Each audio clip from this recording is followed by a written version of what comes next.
To create a QR temporary visitor pass, start by opening the CellGate app. Tap the menu icon in the top left corner of the screen. Next, select Access Credentials, then Visitor Passes. Make sure you're on the QR Code Visitor Pass tab, not the PIN Code Visitor Pass tab.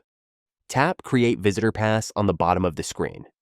Choose QR Temporary Visitor Pass. From here, you will name your Visitor Pass. Select when the Visitor Pass will begin working. This Visitor Pass has a limit of 24 hours.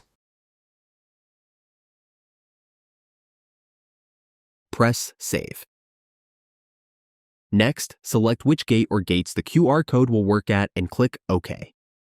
Click Save at the bottom of the screen and you can choose to share the Visitor Pass now or later.